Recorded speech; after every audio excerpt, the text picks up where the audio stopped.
Halloween night, October 31st, 2007, Maple Ridge, Ohio. A quiet suburban neighborhood that looked like something out of a postcard. Rows of houses lined the curved streets, each decorated with pumpkins, spiderwebs, and strings of flickering orange lights. The smell of wet leaves hung in the air. Kids in costumes laughed and ran between porches, their voices echoing faintly in the chill. It was supposed to be an ordinary, harmless Halloween night. But for 19-year-old Jessica Hall, it became the night she would never forget. The night she learned what real fear felt like. Jessica's parents had gone out to a costume party across town, and her little brother Ethan was sleeping over at his best friend's house. She didn't mind being alone. She was a quiet, introverted college freshman who preferred scary movies and hot chocolate to loud parties. She spent the evening watching Halloween 1978, curled up under a blanket on the couch, occasionally getting up to answer the door and hand out candy to trick or treaters. By 9:00 p.m., the crowds of children had thinned out. The neighborhood was settling into that eerie quiet that always comes after the last porch lights start to flicker off. The sound of distant laughter faded, replaced by the hum of street lamps and the rustle of wind through dead leaves. Jessica poured herself another cup of cocoa, turned off the TV, and stood by the window for a moment, watching the empty street. That's when she noticed him. A figure walking slowly down the sidewalk. Tall, thin, deliberate in his movements. Not rushing like the remaining kids or parents heading home. Just walking, with a strange stiffness, as if his limbs were slightly off, beat from human rhythm. At first, she thought it was just another late trick or treater. But the man didn't seem to have a costume. He wore a dark hoodie and jeans, hands in his pockets, and something pale covering his face. She squinted. Maybe it was makeup, a mask. Before she could get a clearer look, the figure disappeared behind a row of trees. She shrugged it off. People wore weird stuff on Halloween all the time. About 20 minutes later, at 9:40 p.m., her doorbell rang. Jessica grabbed the candy bowl, plastered on a smile, and opened the door. There he was, the same man, standing on her porch, motionless, his face covered by a clear plastic mask, fogged up near the nose and mouth area. It wasn't a fun or spooky Halloween mask. It was clinical, looking like something a medical worker might wear during an operation, except it was molded into the shape of a human face. The eyes behind it were dark, unblinking. He didn't say, "Trick or treat." He didn't say anything. He just stared. Jessica froze, unsure what to do. She tried to laugh it off. "Nice costume," she said. Voice shaky. "Creepy, though." The man tilted his head slightly, like a curious animal. Then, without a word, he reached into the candy bowl, took one small chocolate bar, and turned to walk down the steps. No bag, no kids with him. Just him, vanishing into the dark. She shut the door quickly and locked it. For several seconds she stood there, heart pounding, staring at the closed door. Probably just some teenager, she muttered to herself. Just trying to scare me. Still, she couldn't shake the uneasy feeling. At 10:15, the doorbell rang again. This time, the sound was slow, almost taunting, one long, drawn-out ring that echoed through the empty house. Jessica hesitated. She peeked through the peephole. Nothing. No one there. Cautiously, she opened the door a few inches. The porch was empty. But the candy bowl she'd left outside earlier was gone. And on the steps, she saw something else. A faint trail of muddy footprints leading away from the porch and circling around the side of the house. Her stomach dropped. She closed the door, locked it, and pulled the curtains shut. Her phone buzzed. It was her mom calling from the party. Jessica answered immediately. "Hey, sweetie," her mom said cheerfully. "You okay?" "Yeah," Jessica replied, trying to sound casual. "Just some weird guy came by earlier. He wasn't saying anything, just staring. It freaked me out." Her mom laughed lightly. "It's Halloween, honey. People pull pranks, I know, but he wasn't joking. I think he's still around. Jessica, you're fine. Turn on some lights and lock the doors, okay? We'll be home in a couple of hours. Jessica forced a nervous smile, even though her mom couldn't see it. Yeah. Okay. Love you. She hung up, turned off the porch light, and sat back down on the couch, trying to distract herself with her phone. The sound came suddenly. A sharp crash, like glass shattering. Jessica jumped to her feet, heart racing. The sound had come from the kitchen. She grabbed her phone, tiptoed toward the noise, and stopped dead when she saw it. The kitchen window, completely shattered. Cold night air was blowing the curtains inward. There was no sound, no movement. But she knew someone had been there. Maybe it still was. She ran upstairs and locked herself in her bedroom, breathing hard. Her hands trembled as she dialed 911. 911, what's your emergency? There's someone in my house, she whispered, her voice shaking. He broke in through the window. Please send someone, please. The operator's voice was calm and steady. Okay, Mom. Stay quiet, stay where you are. Officers are on the way. Can you tell me your address? Jessica whispered it, her heart thudding so loud she could barely hear the operator. Then she heard it. Footsteps, slow, heavy, deliberate, coming from downstairs. She covered her mouth, trying to silence her breathing. The footsteps grew louder, the unmistakable creak of wood as someone climbed the stairs. Step, step, step. The operator's voice was still faintly audible through the phone. Mom, can you tell me where you are? Jessica didn't answer. Her eyes were fixed on the gap under her bedroom door. She could see shadows moving. Someone was right outside. Then came 3 slow knocks. Knock, knock, knock. She wanted to scream, but terror held her silent. Then, faintly, she heard something else. Sirens, in the distance. The shadow shifted. The breathing sound, that heavy, plastic, muffled breathing, grew faster. Then, suddenly, the footsteps turned and retreated. She heard him run down the stairs, through the broken kitchen window, and out into the night. Jessica stayed frozen until the police arrived minutes later. 2 officers entered the house, flashlights cutting through the darkness. They found glass all over the kitchen floor and muddy footprints leading out the back door. But the real horror was what they found outside, by the backyard fence, half buried in the mud. A black duffel bag. Inside, a kitchen knife, a roll of duct tape, rope, and a folded note written in red marker. The note read, "You left the door unlocked last night, too." Jessica could barely speak when the officers questioned her. Later, after things calmed down, she remembered something, a detail that made her stomach turn. A week before Halloween, she had been at the grocery store. The man bagging her groceries had worn a clear plastic face shield, the same kind she saw that night. She remembered how he'd stared a little too long, smiling awkwardly. "You live near Maple Ridge, right?" he'd asked. "I've seen you jogging around there." She had laughed politely then, not thinking much of it.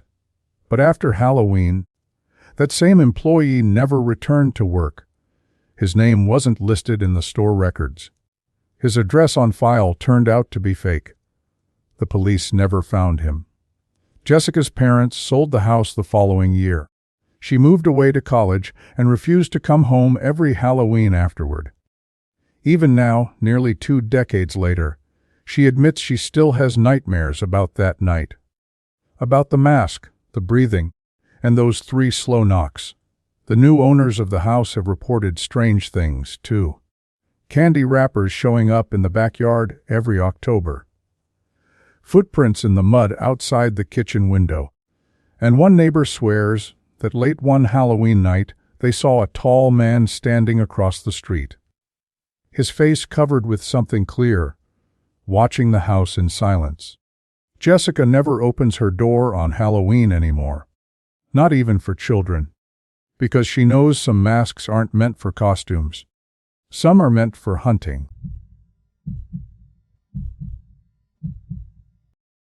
It was Halloween night, 1994, in a small rural town called Carver's Hollow, Iowa. The kind of place where nothing bad was ever supposed to happen. The streets were quiet, the air crisp with the smell of smoke from carved pumpkins lit on porches, and the occasional sound of laughter echoed from down the block. Everyone knew everyone there. People didn't even lock their doors. But that night would change everything. That was the night 10-year-old Ryan Porter vanished. Ryan was a shy, imaginative kid, skinny, freckled, always wearing the same faded blue jacket and sneakers with holes in the toes. He loved Halloween more than any other day of the year. His mom, Karen, said he'd been talking about his costume since August. That year, he wanted to be a firefighter. His dad had built him a little red helmet out of cardboard, and he carried a plastic toy axe with pride. It was supposed to be a perfect night. Ryan's mom watched from the porch as he joined a group of neighborhood kids at the end of the street, plastic pumpkin in hand, ready to fill it with candy.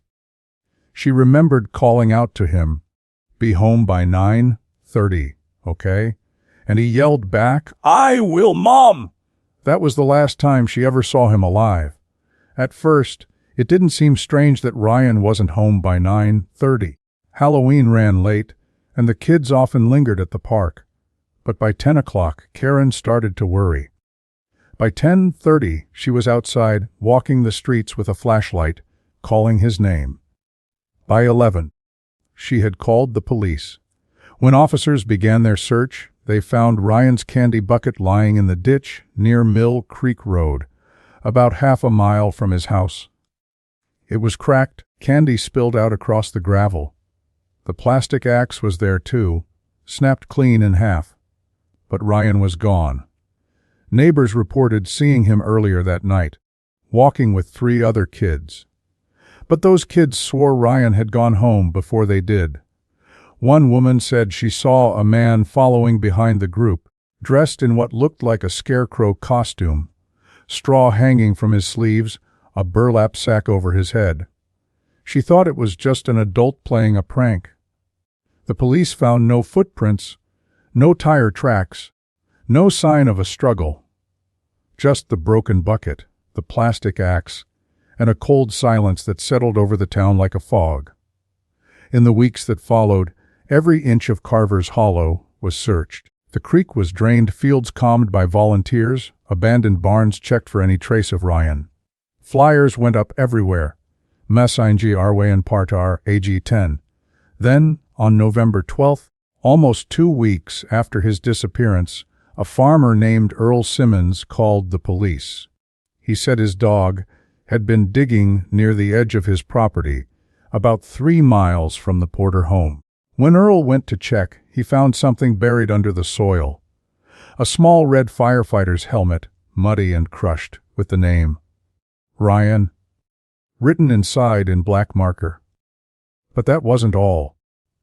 About 20 feet from where the helmet was found stood an old scarecrow, tied to a wooden post at the edge of a cornfield.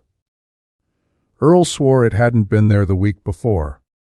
The straw was rotting, the burlap head stitched with thick black thread, the body stuffed with hay. But when investigators cut it open, what they found inside chilled them to the bone. Hidden within the straw was Ryan's jacket, torn and dirty, and inside one of the pockets, a folded piece of paper. Written in shaky handwriting were 5 words. Hay wanted to see the fire. The discovery made national news. Investigators interviewed dozens of suspects, including a drifter who had been seen around town that month. But nothing solid ever came of it. Some people believed Ryan had been taken by a local, someone familiar with the area, someone who knew how to hide. One theory came from Ryan's best friend, Eli, who later told police something that had been dismissed at first. He said that a week before Halloween, he and Ryan had been playing near the woods behind the old Marlowe farm, an abandoned property on the edge of town. They had found a small shack there, and inside, someone had built several scarecrows, each with different clothes, like mannequins. He said one of them moved. Ely told the police, "But I thought he was just trying to scare me." The old Marlowe farm was searched, but no one lived there. The shack had been burned down years before, or so people thought.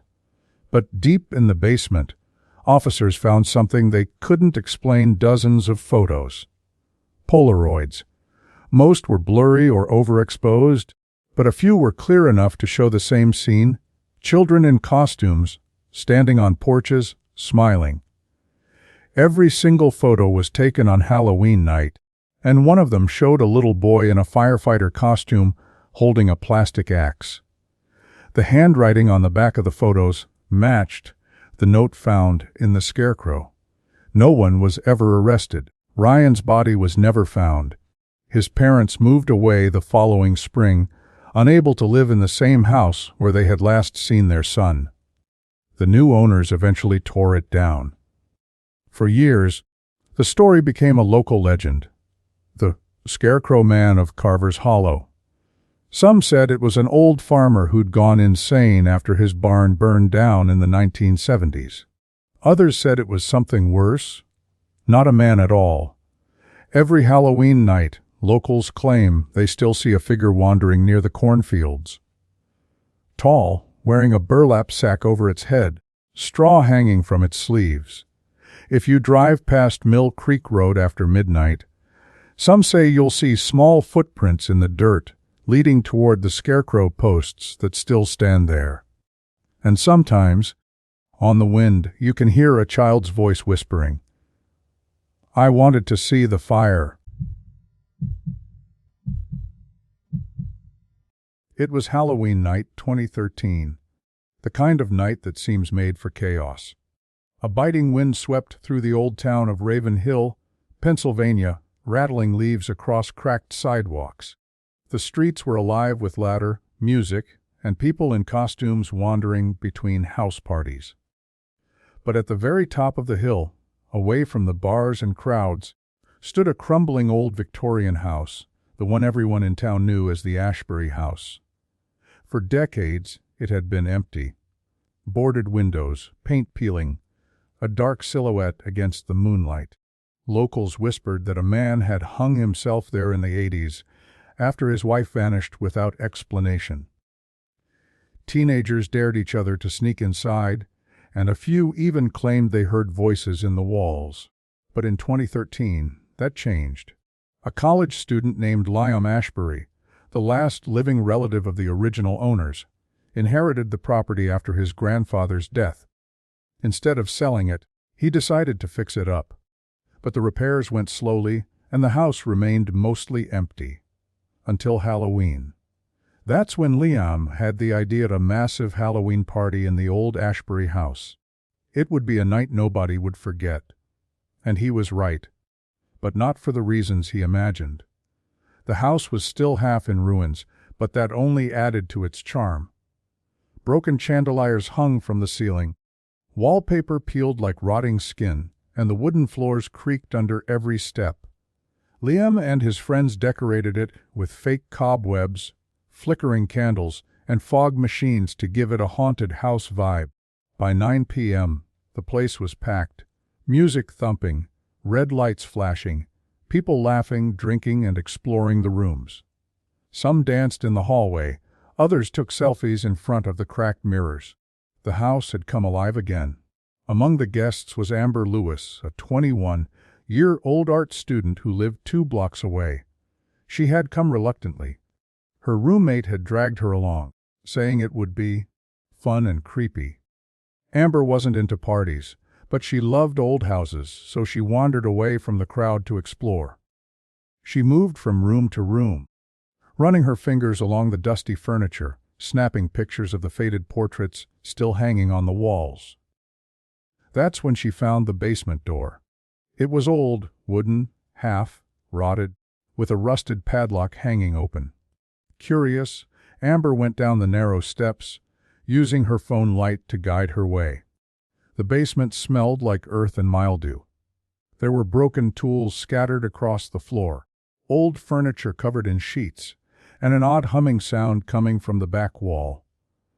When she got closer, she noticed something strange.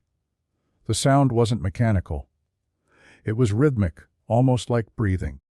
She froze, shining her light toward the noise, but it seemed to come from inside the wall.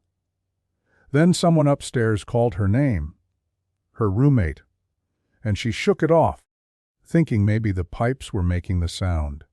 She went back up and joined the crowd, trying to forget about it. By midnight, the party was in full swing.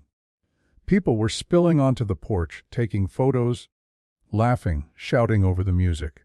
A few guests decided to take a group picture in front of the fireplace, one of those old, carved stone fireplaces that took up half the wall.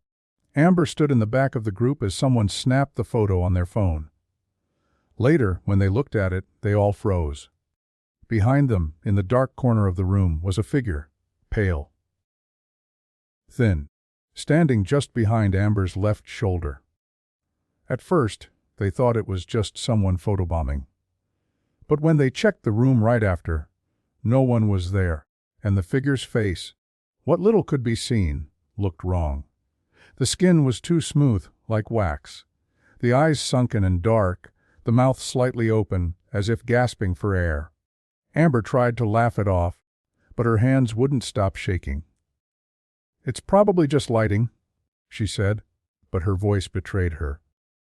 Her friend zoomed in on the photo. The figure's head seemed to be tilted toward Amber, almost touching her hair. That's when she decided she'd had enough. She left the party early, while others were still dancing and drinking. 2 days later, neighbors began complaining about a smell coming from the Ashbury house. The party had left the place trashed, spilled drinks, garbage everywhere. But this was different. It was heavy, rotten, unmistakable. Liam came by to clean up. As he walked through the house, the odor grew stronger the closer he got to the basement door. He assumed an animal had died down there. Maybe a raccoon or a possum that got trapped. When he went down, he saw nothing unusual at first. But the smell was unbearable. He followed it to the far wall, the same one Amber had heard the breathing behind. He noticed that part of the plaster looked newer than the rest, like someone had patched it up recently. He pressed on it, and the surface gave slightly under his hand. Then something moved inside the wall. He stumbled back, heart hammering. He thought maybe it was rats, until a piece of plaster cracked and fell away, revealing fabric, dark, rotted fabric. And then, skin. Liam ran out of the basement and called the police. When investigators arrived, they tore down the section of the wall. Inside was a hidden cavity, large enough for a person to stand in, and inside that cavity was a body, mummified by the cold, dry air of the foundation. A man, roughly in his 40s, wearing torn clothing, standing upright as if he had been sealed there alive. But the worst part was his face. Someone had peeled it. Smooth, waxy, stretched. And his eyes were wide open, mouth frozen mid-scream. His hands were pressed against the wall from the inside, nails clawing at the plaster. In his pocket, police found a folded piece of yellow paper. On it, written in faded ink, were the words, "The house is awake again." When police ran DNA tests, they discovered something even more horrifying. The body wasn't from recent years. It was over 30 years old. It belonged to a man named Harold Ashbury, Liam's great-uncle, who had gone missing in 1982. According to town records, Harold had been accused of murdering his wife, Evelyn, before disappearing. He was never found, and the house had been abandoned ever since. But if Harold was in the wall, then who had sealed him there? When investigators reopened the case, they learned something chilling. Evelyn's body was never found, but her diary was. In the final entry, dated October 31, 1982, she wrote, "He says the house talks to him at night. Says it wants blood to keep it quiet. I hear whispers in the walls now too. Maybe it's true. Maybe we are already part of it." The Ashbury house was condemned again after the discovery. Liam moved away, refusing to ever speak about what happened. But the story spread across the internet, especially after someone leaked the photo from the Halloween party. The one with the pale figure standing behind Amber. People analyzed it frame by frame. Some said it was just a trick of the light. Others claimed that if you brighten the image, you can see two sets of eyes. One where the face should be, and another faintly glowing just above the shoulder. To this day, the house still stands on Raven Hill, boarded up, surrounded by warning signs. Locals say you can hear knocking from the basement on cold October nights. Slow, deliberate, like something trapped behind the wall still trying to get out. Every Halloween, people leave candles and candy at the edge of the driveway. No one goes inside anymore. But sometimes, those candles are found moved, and the candy gone. And if you stand near the basement window long enough, you might swear you hear breathing.